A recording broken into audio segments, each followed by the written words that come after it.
What's going on, guys? Sports Runs on Diesel back at you here with another episode. Today, we're going to be talking about Game 4 of the NBA Finals as the Lakers take a commanding 3-1 series lead with a 102-96 victory over the Miami Heat in Game 4 of the NBA Finals. And takeaways from this game, this was a very even game. This is probably the most competitive game out of the whole entire series. The first game of the NBA Finals that has finally been decided within 10 points or less. The first 3 games were decided by 10 points or more. And here we go. To get into this, obviously, we know Jimmy Butler had his near triple-double, 22, 10, and 9.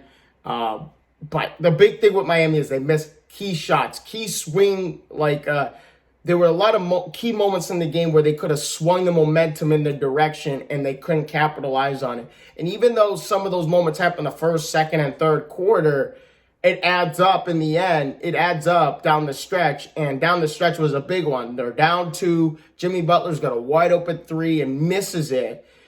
Here come LA coming the other way. LeBron, KCP, open 3 in the corner, nothing but net, and you go from potentially being up 1 to being down 5 now with 3+, 4+ minutes left. Even though there's plenty of time, you still have to make those key crucial shots. And he was wide open too. Jimmy Butler was wide open. But let's not forget, Jimmy Butler does not shoot many three-pointers. He is not the best three-point shooter in the world. But what he does shoot let's just say half the time he'll make them, but he's not the biggest. He doesn't shoot many threes. He's more of mid-range, trying to get to the rim, draw fouls, create contact, etc. And even though Miami shot 11 of 32 from downtown, which is 34% from there, this is a team that is second in the league in threes in three-point percentage, and I give LA credit on honing in on trying to cover the three-point shooting, trying to get out and contest everything. And part of that was Anthony Davis's defense on Jimmy Butler, making him more of a facilitator than an aggressor, trying to go to the rim and stuff. So Anthony Davis's defense was great on Jimmy Butler, and that's part of the reason why LA was somewhat in control of this game throughout. I don't think they were ever out of control in this game. And a statistic that I've said before, now LA is 56-0 when they lead after 3 quarters. 56-0 when they have a lead after 3 quarters. So keep that in mind, because in Game 5, if LA's got a lead going into the 4th quarter, Miami's going to leave it all out there on the floor. But just keep that in mind. If you're a betting man, you bet on the Lakers winning the game if they have a lead after 3 quarters. But we know about LeBron and AD. They combined for 50 points. And we need to give Kentavious Caldwell-Pope and Danny Green a round of applause. We really do need to give them a round of applause. I cannot believe, they're shooting in Game 5. In Game 4. It's like they woke up all of a sudden. And, Danny Green was 4 of 8, 10 points, 2 of 6 from downtown. Kentavious Caldwell-Pope was the biggest one out of them, hitting that key 3, like I said, during that swing moment during the game, at the clutch moments of the game, hitting that big 3, going up 5, 6 of 12 from the field, 3 of 8 from downtown, 15 points, and on top of that, he added 5 assists to it. But let's not forget Rajon Rondo here. Rajon Rondo scored 1 basket. 1 basket in game 4. And you don't need to score to be to give your team momentum in certain cases during the game. He had 2 or 3 offensive rebounds down the stretch with 5 minutes or less. He had some big time offensive rebounds. One of them leads to an open jump shot that goes in.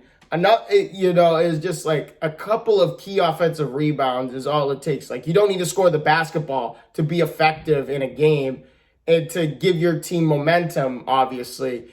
And I think he had 9 rebounds, cheapest. Rondo was huge in this ball game down the stretch. And that's why they had him in the game down the stretch, because he's big in key moments like that. Obviously, we know about him driving right by Duncan Robinson, laying it in, but the reason why he was able to have practically almost a wide open layup is because Bam Adebayo's worried about Anthony Davis going to the rim and Anthony Davis, going to the rim and getting the lob or stepping back and shooting a three ball. And obviously, two possessions later, he does that and he hits a three and they go up 9.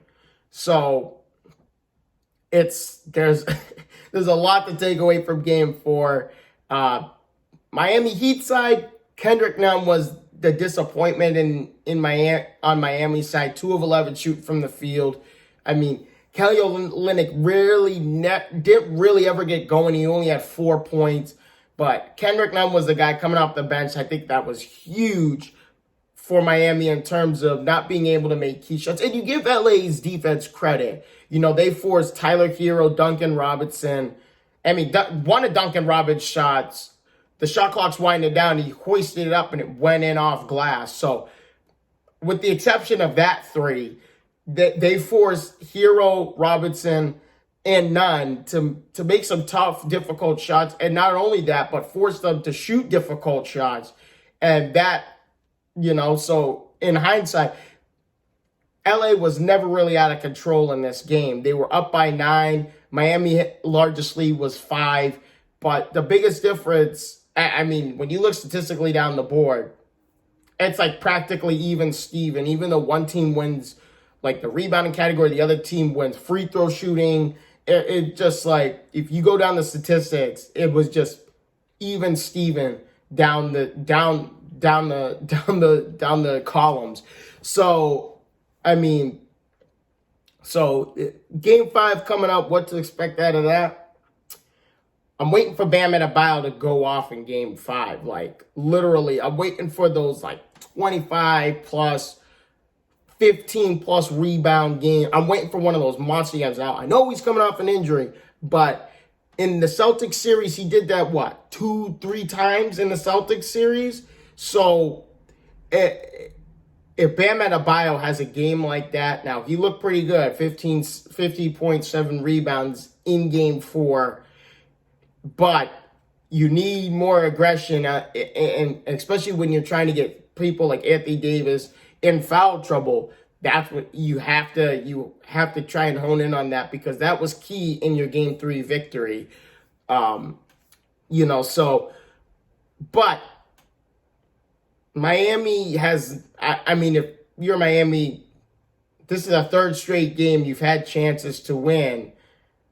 I mean, I should say the second game out of 3 games, they won game 3, obviously, but game 2 and game 4, they had multiple chances to win this ball game, and the ball was just not bouncing their way. It bounced in the way of the Lakers, and the Lakers were just more aggressive and better at finding the 50-50 balls, like those offensive rebounds Rondo got.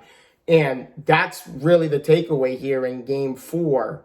And in game 5, Miami's going to leave it all out there on the floor. And I'm hoping Miami forces game 6, but I won't be shocked if they win game 5 and force game 6, or LA wins the title and finishes it. The point spread for game 5 is 7.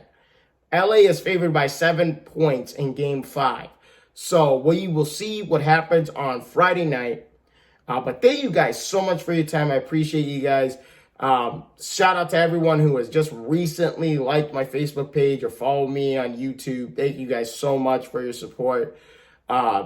Stay tuned for NFL stuff coming up. There's a lot going on in the NFL. I will recap things that have happened in week 4 and things to look for in week 5. But thank you guys so much. I will see you guys all in the next one. Deuces.